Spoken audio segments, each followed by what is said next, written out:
നമസ്കാരം. ഒരു കാലത്ത് അറബ് ലോകത്ത് ഏറ്റവും ചർച്ചയായിരുന്ന പേരായിരുന്നു മഹ്മൂദ് അഹ്മദി നജാദിൻ്റേത്. അമേരിക്കയുടെയും യൂറോപ്യൻ രാജ്യങ്ങളുടെയും കടുത്ത വിമർശകനായിരുന്ന അദ്ദേഹത്തിൻ്റെ ലോകവേദികളിലെ പല പ്രസംഗങ്ങളും നിലപാടുകളും വിവാദമായിരുന്നു. 8 വർഷം ഇറാന്റെ പ്രസിഡന്റായിരുന്ന അദ്ദേഹം കുറച്ചു കാലമായി പൊതുവേദികളിൽ സജീവമല്ല. എന്നാൽ ഇപ്പോൾ വീണ്ടും മത്സരിക്കാൻ തയ്യാറെടുക്കുന്നു എന്ന റിപ്പോർട്ടാണ് പുറത്തുവരുന്നത്. ഇറാൻ പ്രസിഡന്റ് ഇബ്രാഹിം റൈസിയുടെ അപ്രതീക്ഷിത വിയോഗമാണ് പുതിയ തിരഞ്ഞെടുപ്പിലേക്ക് നയിച്ചത്. അസർബൈജാൻ അതിർത്തിയിലുണ്ടായ ഹെലികോപ്റ്റർ അപകടത്തിൽ കഴിഞ്ഞ മാസമാണ് റൈസി അന്തരിച്ചത്. 50 ദിവസത്തിനകം പുതിയ പ്രസിഡന്റ് തിരഞ്ഞെടുപ്പ് നടത്തണമെന്നാണ് ഇറാനിലെ നിയമം. ഇതുപ്രകാരം ഈ മാസം തിരഞ്ഞെടുപ്പ് നടക്കാൻ പോവുകയാണ്. മത്സരിക്കാൻ താൽപ്പര്യമുള്ള പേര് രജിസ്റ്റർ ചെയ്യാൻ തുടങ്ങിയിട്ടുമുണ്ട്. ഒട്ടേറെ പ്രമുഖർ ഇതിനകം പേര് രജിസ്റ്റർ ചെയ്തു കഴിഞ്ഞുവെന്നാണ് ലഭ്യമാകുന്ന വിവരം. ഇതിൽ നജാദിന്റെ സാന്നിധ്യമാണ് ഇപ്പോൾ ആഗോള മാധ്യമങ്ങൾ ചർച്ച ചെയ്യുന്നത്. പ്രസിഡന്റ് തിരഞ്ഞെടുപ്പിൽ വിജയിച്ചാൽ രാജ്യത്തിന്റെ സാമ്പത്തിക പ്രതിസന്ധി പരിഹരിക്കുമെന്നാണ് നജാദിന്റെ വാഗ്ദാനം. ഇറാൻ കടുത്ത പ്രതിസന്ധിയിലൂടെ കടന്നു പോകുമ്പോഴാണ് നജാദ് ഇത്തരമൊരു വാഗ്ദാനം മുന്നോട്ട് വച്ചിരിക്കുന്നത്. 2005 മുതൽ 2013 വരെ ഇറാൻ പ്രസിഡന്റായിരുന്നു നജാദ്.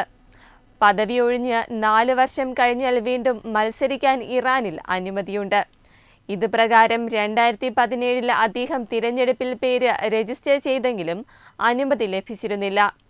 പരമോന്നത നേതാവ് ആയത്തുള്ള അലി ഖമേനിയുടെ നിർദ്ദേശം അവഗണിച്ചാണ് അന്ന് നജാദ് പേര് രജിസ്റ്റർ ചെയ്തിരുന്നത്. 2021 തിരഞ്ഞെടുപ്പിൽ മത്സരിക്കാൻ നജാദ് രംഗത്തും വന്നില്ല. ജനങ്ങളുടെ അഭ്യർത്ഥന പരിഗണിച്ചാണ് ഇപ്പോൾ മത്സരിക്കാൻ തയ്യാറായിരിക്കുന്നതെന്ന് നജാദ് മാധ്യമങ്ങളോട് പറഞ്ഞു. ആഭ്യന്തരമായും അന്തർദേശീയമായും ഇറാൻ നേരിടുന്ന വെല്ലുവിളികൾ പരിഹരിക്കാൻ തനിക്ക് സാധിക്കുമെന്ന് അദ്ദേഹം ആത്മവിശ്വാസം പ്രകടിപ്പിക്കുകയും ചെയ്തു. അതേസമയം ആരൊക്കെ തിരഞ്ഞെടുപ്പിൽ മത്സരിക്കണമെന്ന് തീരുമാനിക്കുന്നത് ഗാർഡിയൻ കൗൺസിലാണ്. മതനിയമ വിദഗ്ധർ ഉൾപ്പെടുന്ന ഒരു സമിതിയാണിത്.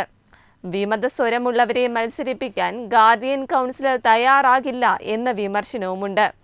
അമേരിക്കയുമായുള്ള ആണവ ചർച്ചയ്ക്ക് മുഖ്യ പങ്ക് വഹിച്ചിരുന്ന സയ്യിദ് ജലീലി, 3 തവണ പാർലമെന്റ് സ്പീക്കറായിരുന്ന Ali Larijani, Tehran mayor Ali Reza Zakani, കേന്ദ്ര ബാങ്ക് മുൻ മേധാവി അബ്ദുൽ നാസർ ഹിമ്മാത്തി തുടങ്ങി നിരവധി പ്രമുഖർ ഇതിനകം പ്രസിഡന്റ് തിരഞ്ഞെടുപ്പിൽ പേര് രജിസ്റ്റർ ചെയ്തിട്ടുണ്ട്. ഗാർഡിയൻ കൗൺസിലിന്റെ അനുമതി ലഭിക്കുന്നവർ തമ്മിലാകും മത്സരം നടക്കുക.